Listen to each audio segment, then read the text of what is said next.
Right before we begin today's video, if you'd like to receive alerts about some of the best credit card offers, just go to this link in the description below to subscribe to my all-new credit card offer alerts. Simply enter your name and email and I'll start sending you those alerts for free. This is a credit card bill, and when you decide to pay it can have a huge impact not only on your credit score, but on whether or not you get charged interest. So I'm going to show you the best and smartest way to pay your bill in order to build your score and avoid interest. We'll go over two methods, one simple and one advanced. Let's begin with the simple one. What you're looking at here is one of my credit card bills, or statements as they're called, from my Chase Sapphire Preferred credit card. And you'll see a few things up here in the left-hand corner. One is called New Balance. For me, that's $126.63. And a couple spaces down below that, you'll see Payment Due Date. In this case, it was January 1st, 2025. All you need to do for the simple method is to pay that new balance in full on or before the due date. As long as you do that, you will be golden. You'll have an on-time payment, no late fees, and you will build your credit score. But for those of you who would like a little more explanation here as to what some of these numbers actually mean and what's really required, stick around a little bit longer here. Look at the middle section called Minimum Payment Due. Now, technically, that is the only amount that you have to pay on or before the due date in order to get your on-time payment, avoid late fees, and to build credit. Why is this? Well, look at the number above. I spent $126.63 on my card. But if I only pay the minimum, which is $40, that means I'm basically borrowing money. I initially borrowed 126 bucks from Chase, they're covering me, and now they send me the bill to pay them back. If I only pay them back a small portion of it, then I'm literally borrowing money and they're gonna charge me interest, which is basically the cost of borrowing money. And how much interest will I be charged? Well, if you scroll down further on the statement that you get, you'll find a section called Interest Charges. And if I look one of the line items here at the top, my rate for purchases is 20.49% APY. Yikes, that's a lot. And so you're aware, this is the annual percentage rate over the course of a whole year. So to see how much interest you'd be charged on a monthly basis, take your APY, divide it by 12. So for me, 20.49 divided by 12 is 1.71% per month. That's why so many of us often say in the credit card game of rewards, like earning miles or cash back, for example, that interest rates can partially or fully wipe out the value of the rewards that you earn if you're charged interest. So if you pay the full new balance on or before the payment due date, then you will get an on-time payment, avoid late fees, avoid interest charges, and build credit for free. This simple method is the same one that I used to build my score initially, and I still continue to use it to this day. However, for those of you who may want to rush your score building, get the highest score as fast as possible, and squeeze out every single point you possibly can, and basically make a game out of it, there is, of course, the advanced method. Should you want the answer up front, here you go. All you've got to do is make two payments. Payment number one is done several days before the closing date in order to lower your balance. That is the balance that gets reported to the credit bureaus.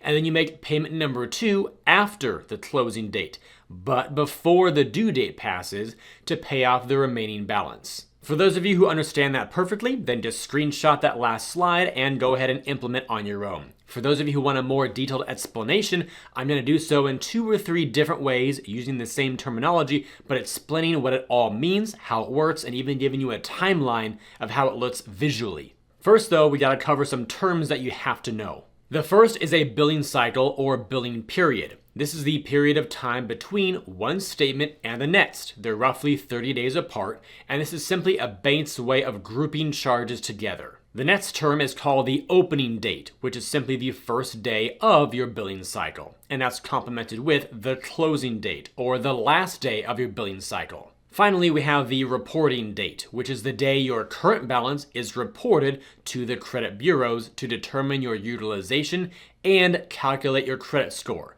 And this is usually the same day as your closing date. Some banks may report on a different date, so it never hurts to call and ask. So how do you identify your opening and closing dates for your billing cycle? Well, you can usually find it on your first statement or any other statement that you get if you've had the card for a while. So let me show you a few of the major banks right now on the screen, but all the other ones should follow a similar type of visual.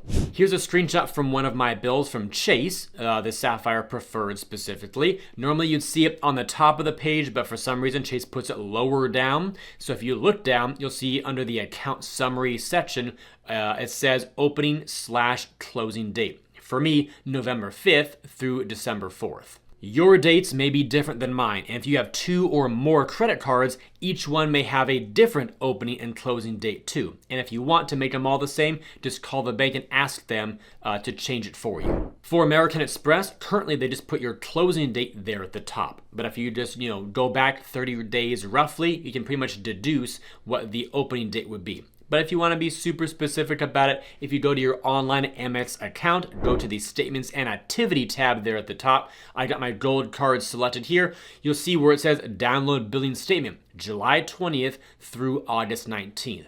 And then on the left-hand side menu, I have all my previous billing periods as well, each one showing the opening and closing dates. With Capital One, my Venture X card here, we see the billing cycle right there at the top, December 3rd through January 2nd. And finally with Citi, my custom cash card, the billing period is listed right there at the top, August 27th through September 25th. How about we put all this on a nice timeline to see how it all plays out? Let's say you've got your credit card and it happens to have an opening date for its current cycle of November 5th. We then know roughly a month from now, you'll have your closing date. So the current cycle that we're in, that would be about December 4th here, and that'll be the same day roughly that you get your statement. It might be delayed by 24 hours.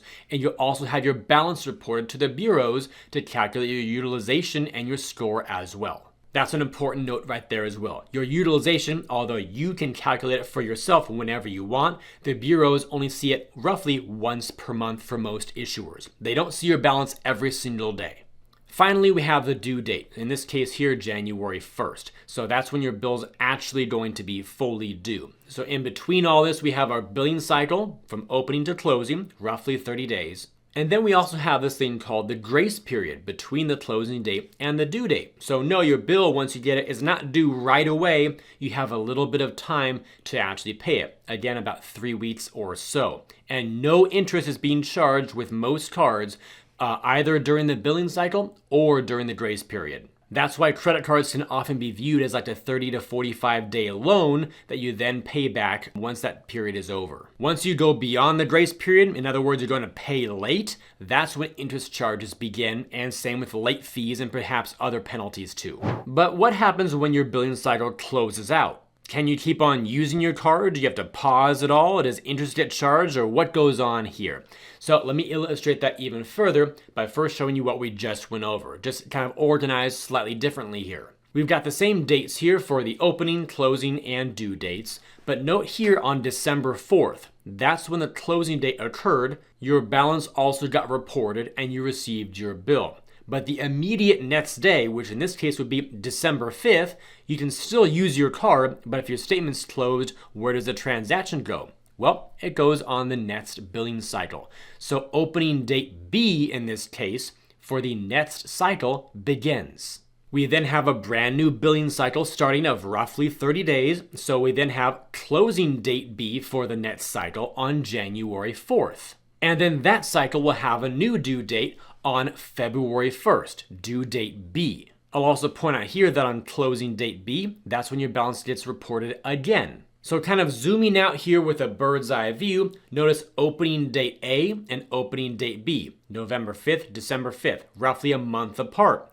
Closing date A, closing date B, roughly a month apart, and due date A and due date B, roughly a month apart, and even the balance reporting dates there are also a month apart. So one cycle begins, it eventually closes out, the new cycle begins, that one will close out, and then a new one begins, so on and so forth. And the due dates come along the way as well. So why is this so important? Well, you need to understand it in order to be able to do the big score hack. Now, this will be helpful if you have a small credit limit, or if you have a moderate to high spend compared to your credit limit. And if you want to increase your score faster, if you want to maintain a higher score year round, and if you want to maximize every point possible from your score. This score hack is the advanced method, and there are 5 steps to it. Here's how it works. Step number 1, calculate your current utilization. If it's greater than 10%, then proceed to step 2 below. Now, if you want to calculate your utilization at any moment in time, just use this formula. Utilization equals your current balance divided by your card's credit limit times 100. If that result is greater than 10%, then what you want to do is identify your closing date. From there, make an early payment, that is payment number 1, several days before the closing date to bring your balance down. The target is a utilization under 10%, so in the single digits. A lot of people talk about this magic 30% with utilization, and you do want to be under 30% reported if you want to have good scores, but ideally under 10% to reach top scores faster. Step 4, wait for the closing date to pass and get your statement. Now do note that the lower balance will have been reported because you paid down your balance earlier. And finally, step 5, pay off the full remaining balance, that is the new balance on your statement, which will be the lower amount, on or before the due date on that statement, which will be your second payment or payment number 2. Let's illustrate this with a real-world example. Let's say you have the Chase Sapphire Preferred card. The opening date is November 5th, the closing date is December 4th, the due date is January 1st, and your credit limit or line is $5,000. Cool, so we've got November 5th. That's our opening date, and we'll start with a balance of $0 and a utilization therefore of 0%. It's a fresh cycle. Jumping forward by 1 month, we will have our closing date. We'll have some sort of balance at that time for all the purchases that we made, and we'll also receive our statement, and our balance at that moment will be reported. But if that balance is going to be kind of high, that could negatively impact your score. So what we want to do is take care of that a few days before the closing date happens. So we'll back up, we'll call it December 1st, 3 days before the closing date, which will be December 4th. Our balance, let's say we made purchases totaling $1,625. Out of a $5,000 credit limit, that would be 32.5% utilization, on the high-ish side. So here on December 1st, we'll make an early payment, number 1, of just say $1,275. That would then leave us with a remaining balance or an unpaid balance of $350. In other words, we just went from 32.5% all the way down to 7% utilization, which is under the 10% target that we want. Then the closing date does occur on December 4th. We receive our statement for $350 and our balance gets reported of $350. So that 7% utilization is what will be factored into your credit score, not the 32.5%. And then from that statement that we have, we notice that the due date on there for the $350 that we still have to pay is January 1st. So that's when we make payment number 2 for the full $350 to pay it back down to 0. And therefore our utilization is again back to 0, and we can continue using the card as we have been. In fact, you could be using the card during this whole process. You don't ever have to stop using your card. Additionally, that payment number 2, you can make that at any time you want between the closing date, in this case December 4th, and the due date, January 1st. That's the grace period, and you can make your payment whenever, it makes you feel best. I like to pay my bill either right when I get it or within a day or 2, that way I don't forget. However, whether you pay right away or somewhere in between the grace period or on the due date itself, the actual action of when you pay it during that window doesn't have any effect on your score, so don't overthink it. In summary, we have 2 methods. The simple method is really only 2 steps. You get your statement and you pay the full new balance on or before the due date. Then for the advanced method, simplifying it to just 3 steps, what we did was make payment number 1 several days before the closing date to bring your utilization under 10%. Step 2, get your statement. And then step 3, make payment number 2 for the full remaining new balance on or before the due date. And I know some of you out there will be wondering about $0 balances, or perhaps paying your card off every day or after every single purchase. So here's what's actually happening here. It's okay to have a $0 balance. When that $0 balance gets reported on your closing date, then it still counts as an on-time payment and it still helps you build credit. However, a consistent reported balance of $0 over a longer term, now we're talking 6 to 12 months or longer, may cause your account to report as dormant or inactive. While not a bad thing, the credit scoring models will view this as if your account is not being used and could therefore cause your credit score to slow down a bit or stagnate instead of continuing to grow. And with that said, you now know the best time to pay your credit card bill to build your score in a healthy, simple way with this simple method, or as fast as possible with every point possible using the advanced method. I hope this was helpful. If you have further questions, drop them down below. And before you go, check out the links down below in the description area to earn some more cash back whenever you shop online through Rakuten. You can even change your reward preference from cashback to earn Amex membership rewards points if you prefer. And to view my site with some great credit card offers that you can now filter down by reward category, benefit, and more, so you can easily find the ones that you like best. Thank you all for watching, and I'll see you in the next one.